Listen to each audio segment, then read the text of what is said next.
How is it going, guys? We have been waiting for this moment ever since we got our hands on this car. We've been patiently waiting for a tuning solution to come out so we could figure out the potential of that new FA24. And I am beyond excited to say that ECUTEK finally released their beta tuning software 2 days ago. So of course we had to strap this thing to the dyno to see how much more power we can squeeze out of this engine before we start throwing some modifications to it.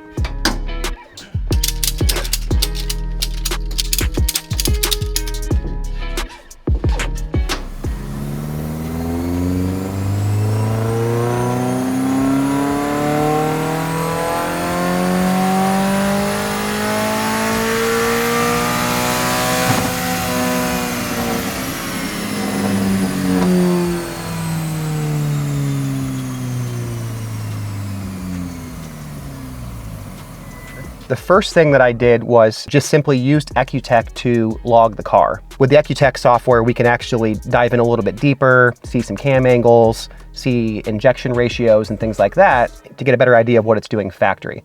So I made a few runs completely stock to have that data and see how the car was responding. With a completely stock motor and the stock tune still on here, we ran a baseline with 209 wheel horsepower and 169 foot-pounds of torque. So we've got some work to do to start tuning this thing and figure out how much power we can push before we throw some E85 in here. So the first thing I did was build my own map, kind of give it a really safe starting point, more conservative than what I could see the stock tune doing. Went ahead and did a dyno pull. I fully expected the power to be lower everywhere, and sure enough, it was. I think I brought it down probably 20 horsepower on the very first run. But again, that was intentional, that was expected, just to establish my own starting point. I was seeing a fair amount of knock. I was seeing the advanced multiplier move around a little bit. I wanted to try to clean that up, and right away on the first pull, that happened. From that point, it was a matter of slowly putting the power back in, working with timing, working with fueling, working with all the various things that we can do with these engines, which is quite a bit, to try to find more power. After about 10 to 14 runs, I was able to kind of put something together that I flashed on here, made a run, and all of a sudden, you know, there's more power everywhere.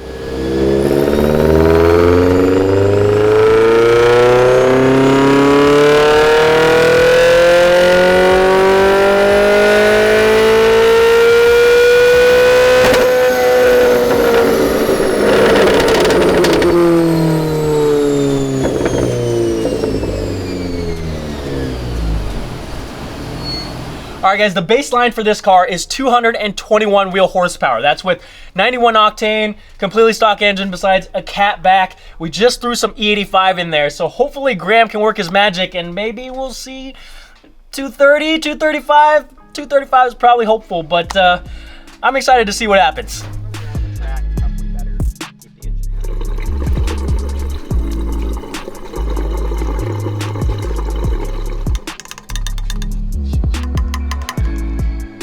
Filled the car up with E85. I got 10 gallons into it. I think I had 1 or 2 bars of fuel left. So it's not completely full, but this is a pretty high blend of ethanol. So I would guess that our ethanol blend is somewhere in the 65 to 70 range. Not super important to be at the full E85, especially NA. These cars, you know, reach their maximum performance probably by E40, E50s. I took the existing 91 map that makes the 221 and I rescaled the fueling both on the direct injection side and the port injection side, as well as some other tables to all be ready to go for E85. We don't have flex fuel for these cars yet, but in the meantime, we could at least use the tuning to change things over to run E85 specifically.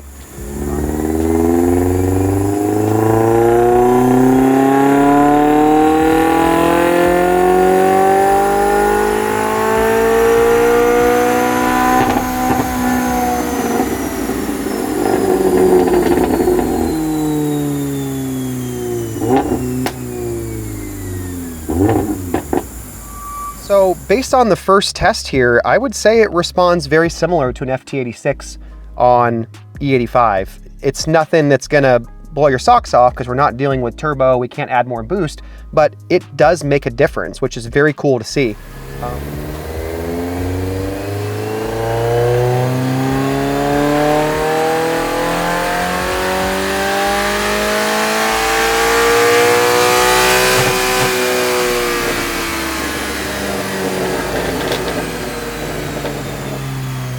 So things are very familiar, what they're doing with cam control, fuel injection, the way they're putting their timing together, their fuel mapping and all that, it all looks very similar. They run the car at quite a bit better air-fuel ratio. That was one thing that definitely hurt the power on the FT86. They would run a little bit rich for, you know, what the engine was happy to run at.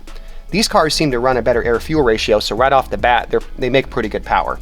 They also run a pretty aggressive timing curve off the bat, where they kind of rely on the knock sensor to pull power back, but they sort of start with the most, you know, conceivable amount that the engine could run at under perfect conditions and high octane.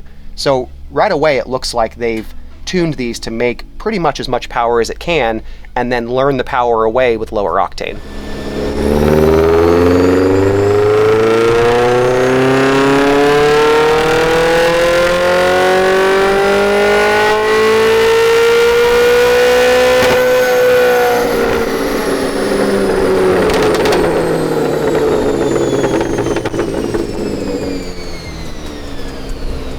With E85 and some more tuning, we ended up with 227 wheel horsepower and 181 foot-pounds of torque. That's a gain of 18 horsepower and 12 foot-pounds of torque, which might not seem a lot to some people, but keep in mind, this is with a completely stock engine and E85. The only thing that I've done to this is put a catback on there, so the numbers are actually very promising. To put this into perspective, my FRS with full bolt-ons and E85 only made 198 wheel horsepower and 158 foot-pounds of torque. So that's already about 30 horsepower and about 20 foot-pounds of torque more than the previous gen. So once we start modifying this and doing exhaust and intake, that's the next step.